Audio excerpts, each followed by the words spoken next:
So today I have a really great conversation for those of you out there who are hard gainers. And for you have a really hard time putting on muscle and putting on the lean mass that you want to see with all of the hard work that you're putting in the gym. You are probably the type who has a very high metabolism. You can almost eat everything under the sun and not really see yourself gain too much weight.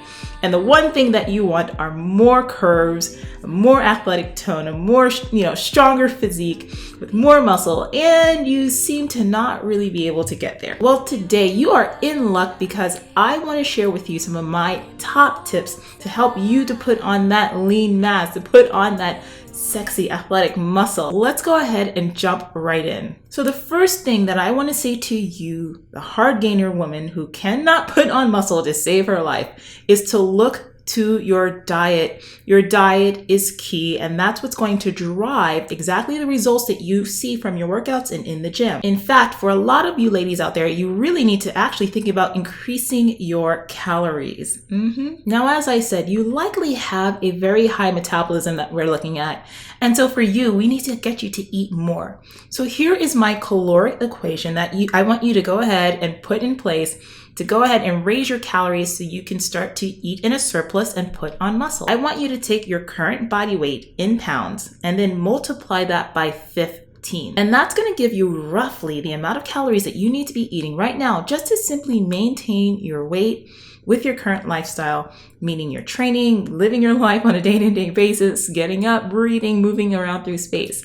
So we need to make sure that we eat more than that. So once you have that number, 15 times your body weight in pounds, you're going to go ahead and add an additional 5 to 15% more calories to that number. The next thing that you need to do is turn to the gym and start lifting heavy. Yes, ladies.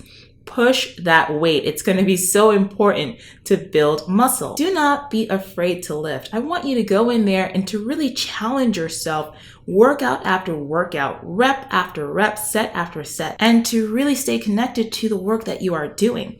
Now, when it comes to rep ranges and all that stuff, in order to build muscle, you actually want to stay between 5 to 12 repetitions. And when you get to the end of those reps, that it really feels like you can't do any more than that. I always like to tell clients to aim for what we call controlled failure in my coaching practice. So that means that you want to keep it so that way the last one or two reps of the set really feels like you're getting close to that concentric failure. The next thing that I want to tell you about is all about the magic of frequency. So one of the things that elicits growth and change in the body when you're trying to put on muscle is to be able to train the body with volume. And part of volume has to do with frequency, how much, you are putting a muscle through stress during the week. So you want to think about for those body parts that you really want to bring up, try to go ahead and train them around twice a week. Now, you can train certain body parts 3 times a week, but I don't necessarily think that it's ideal. And the reason why is because, listen, honey, let me tell you something right now. You are not building a dang thing in the gym, okay? You're not building anything in the gym. Actually, what you're doing in the gym is tearing tissue down. And it's when the body is actually repairing itself, repairing that tissue, rebuilding that muscle, that is when building occurs. That's when the new creation of muscle tissue occurs. So you have to actually go into the gym, break down that body, be in a catabolic state, and then allow your body to become anabolic in rest and recovery. So that is why it's so crucial for you to allow the body time to actually recover from your workouts. So hitting a body part twice a week is perfect. The next thing that's really crucial for those of you who are hard gainers and you're trying to put on that muscle is that you need to reduce your cardio.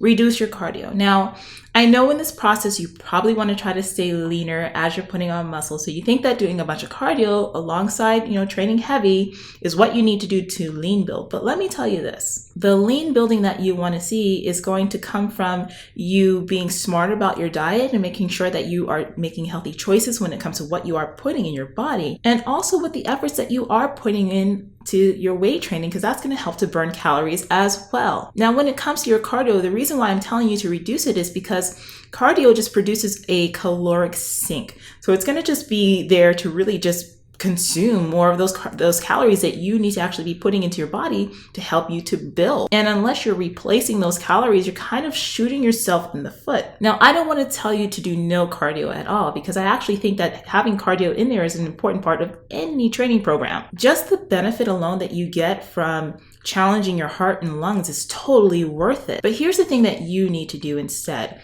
Go ahead and reduce the amount of cardio that you're doing. Keep it between 10 to 20 minutes maximum for you if you're a person who has a super high metabolism. And instead of doing that longer duration stuff, you can instead focus on high intensity work. So that'd be a great time to throw in some HIIT training, some intervals. If you're gonna just do 10 minutes of cardio, you can do steady state cardio, but do it with your heart rate up to about 85% max heart rate. And you're gonna be sweating and really feeling yourself working. But for you, the hard gainer, you're gonna have to cut down that cardio and feel totally okay with that if putting on muscle is an immediate goal of yours and something that you truly want to work on. And the final tip that I think is really one of the more important tips, and it's probably something that I should have put as number one, is to make sure that you are tracking your workouts and that you are keeping a logbook.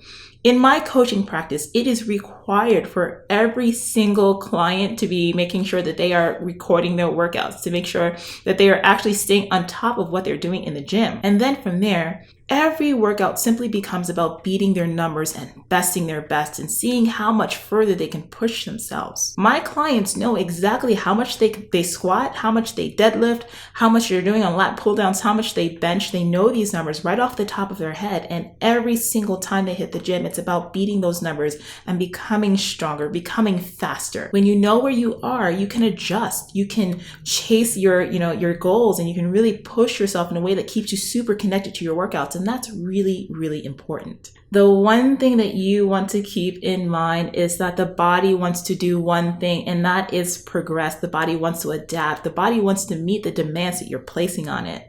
So keep a logbook, know exactly what you're doing from workout to workout, and try to beat those numbers each and every time. And I guarantee you're going to see better results from all of that effort that you are putting into the gym. Well, that is it. I hope that today's tips were super duper helpful for you. Hey, listen, I love your comments. Go ahead and comment below. Answer this question for me. What are you doing and what have you found as a hard gainer? If you're watching this video and you've successfully been able to put on muscle, what have you found has worked for you? Go ahead and share them in the comments below, because the more you share, the better we can help other people out there in our community to find out what works for them. Everybody has a story to tell, and everyone can be a point of inspiration. So I encourage you to share your story. And if you're watching this and you've been following me for a really long time now, and maybe you're on my email list, maybe you've already seen my masterclass and it's really helped you, but you're really ready to take things to the next level now, and you specifically want my personal help, come and talk to me. Let's have a conversation on the phone and discuss what your options are to help you to get started. All right, thank you so much for joining me. Again, don't forget to subscribe to my channel. Click the bell notification so that way you don't miss a video, and I will talk to you soon. Bye-bye.